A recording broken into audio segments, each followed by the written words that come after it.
Hi, I'm Dave Kesey, founder of the Innovation Leaders Club. In this video, we'll be looking at how to identify innovation strategic arenas. Basically, how and where to focus innovation to be successful. In one of the previous videos, we'll look at the definition of innovation. And one of the key things that we had, it has to add value to the value offering, and it has to be visible externally. So you notice that I didn't talk about new products, new technology, but I was talking about new or adding value to the value offering that we provide externally to our organization. So it makes innovation to be very broad, which is what it should be. Because ultimately, if you want to be innovative organization, you're going to make sure the most of the function do works towards achieving innovation. So if you focus on the innovation towards few function within the organization, for instance, in a product organization, you would focus into the R&D and the marketing.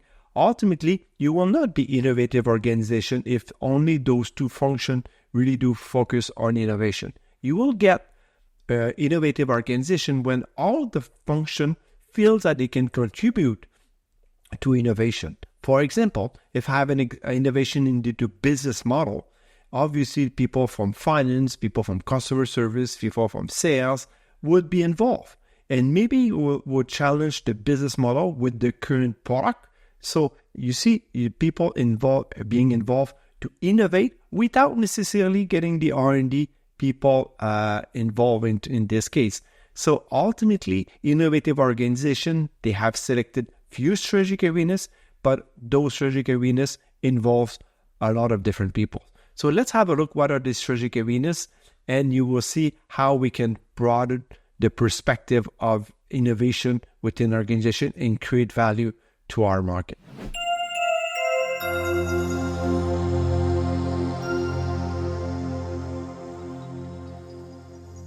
This video from the Innovation Leaders Club focuses on how to identify innovation strategic arenas. How to determine where to focus your innovation efforts. Identifying strategic arenas, which are areas of focus for your innovation efforts, is part of the first steps to defining an innovation strategy. Also, identifying strategic arenas will help the organization pinpoint where to focus its proactive innovation effort.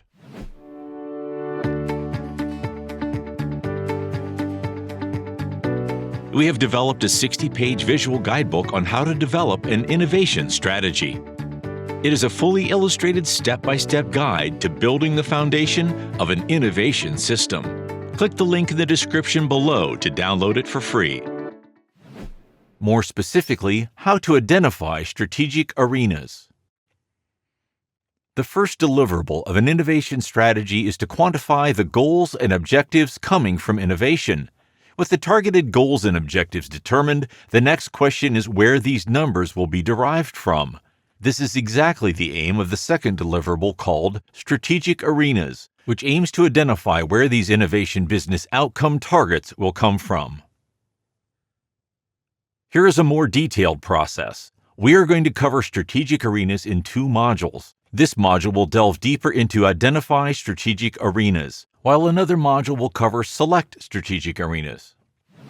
Now that we have looked at the process of defining innovation strategy, let's deep dive a little bit more into what is strategic arenas, which is really the area of focus of innovation. And this is one of the key success factors that we found among the club members that are successful in innovation. They really do focus innovation in fewer things, and they stay focused for years. While people that are innovating and they scatter innovation, they ended up with having scattered results. So let's have a look what is a strategic arena. What is a strategic arena? Similar to a building's foundation, the strategic arena is at the heart of an effective innovation strategy. In a nutshell, it is the area for innovations, like a sandbox where an innovation program can occur and grow. A strategic arena should include an innovation program with numerous projects, and it will require a 3 to 5 year completion timeline. In most cases, a strategic arena can sustain an innovation program for more than 5 years, and in some cases, 10 years or more. As an example of the importance of strategic arenas, one of our very own Innovation Leaders Club members implemented innovation strategies more than 15 years ago, and most of their strategic arenas are still in effect today. Notice that a strategic arena should list multiple opportunities. An organization can capture these opportunities through a specific project or combine them into a live project. As for the rejected opportunities, they will either disappear or be seized by the competition. Even though an organization cannot capture all its potential opportunities, it is important to realize that not all opportunities will last. As strategic arenas are an innovation strategy's stable pillars, they will not change every year. However, opportunities, on the other hand, can come and go. Let's proceed to explore innovation maturity. Starting with maturity, the strategic arena is the foundation of an innovation system.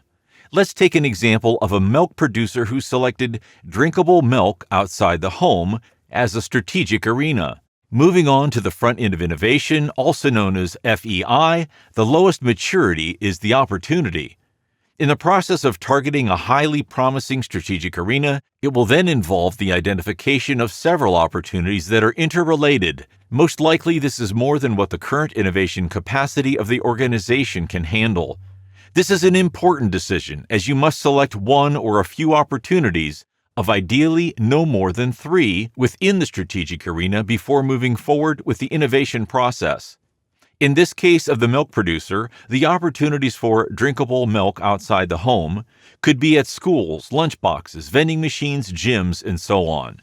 In this example, the selected choice is the B2 opportunity, which could correspond to lunchboxes. Now that a clear opportunity is identified, it is then possible to shift to a create mode in order to generate original ideas. You can spawn multiple ideas specifically targeting the lunchboxes. Think of a new idea as a one-liner in a tool or a simple post-it on a wall. Then when you get more information, you can add more flesh to the bone. Furthermore, you can then develop a concept. A concept can be a well-defined idea, in other words, a one-pager as opposed to a one-liner, or it can simply combine numerous ideas. Once you've selected a concept, you can move on to the preliminary feasibility phase. You can now define your project's proposal scope of work, its budget, and integrate it into the innovation program's roadmap. Ultimately, this future project might go live during a decision made at the innovation project portfolio review phase and be followed by the development phase. As implied, the innovation system's foundation is the strategic arena. The selection process is crucial to your organization's innovation strategy. It should mobilize key multifunctional stakeholders and not solely depend on your marketing and/or R&D's purview. So, you really notice how a strategic arena is a foundation of an innovation system, especially if you want to get your your organization to be more creative. You want people to generate ideas, but be precise where you're looking ideas. Because if you ask for people to generate ideas, but you haven't precise the target that you're looking at, people will be wasting their time. It will become a disappointment process. So having a clear view of your strategic arena and knowing which opportunity you want to target within this strategic arena, ultimately it will guide people to where to shoot for ideas. So have a clear target and people will shoot at the right place. Ultimately, they will hit bullseye and your organization will be successful. So next, we'll deep dive with the different categories of strategic arenas. And from what I mentioned earlier, that we have to broaden the perspective of innovation strategy, you will see by the different type of strategic arena, it makes it that all function within the organization collaborate to the innovation strategy and make the overall organization to be innovative. So let's have a look. Let's discuss the strategic arena categories. The strategic arenas can be categorized as follows. To illustrate each category, the applicable examples used are furniture manufacturer's business reality. The first category is product or service. This is what the clients are buying, and it creates value for them. For example, a table, a couch, a bed, among others. Next, there is technology. The organization does not sell technology, rather it accounts for value creation. As an example, quick assembly mechanisms, surface textures, and more. Another category, the market segment, is the division of a heterogeneous market into relatively homogeneous segments based on certain parameters like geographic, demographic, psychographic, and behavior. For example, U.S. West Coast, European markets, gamers, small apartment dwellers, among others.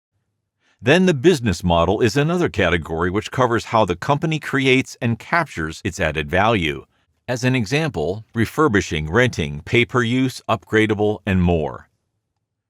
The next category, trend, refers to what is hip or popular at a certain point in time. It comes and goes. This includes modern, retro, urban, industrial, and others. Last but not least, the distribution channel. This is how the organization ultimately reaches its clients or users. As good examples, distribution to the mass retailer, direct sales on e-commerce, among others. Standards and regulations are obligations with which organizations must comply to access a specific market. For example, these are rarely applicable for the furniture industry's strategic arenas, except for babies. Next, governmental programs involve support from governments to promote targeted objectives. Buy local and recycle furniture are some examples. Demographics come from societies or groups defined by specific criteria such as age, education, nationality, religion, and ethnicity. For example, Asians, elderly, students, and babies. Next is the customer experience. This is the total experience a customer lives during all the consumption process stages, including the pre-purchase, consumption, and post-purchase stages. For example, warranty, after-sales service, ease of use. Lastly, environment or sustainability generally refers to the capacity for the organization and Earth's biosphere to coexist. Some examples include post-consumer recycled material, recyclable materials, and extendable product life, from babies to youth to teenagers. I hope you have found this video to be useful. Obviously, if you want to get more information, you will have to search somewhere else. But if you look into our playlist, we have a playlist that takes you all the steps for developing innovation strategy, from setting your definition of innovation all the way to defining your attack plan. So have a look into our playlist, and I'm sure you will find it useful. See you in the next video.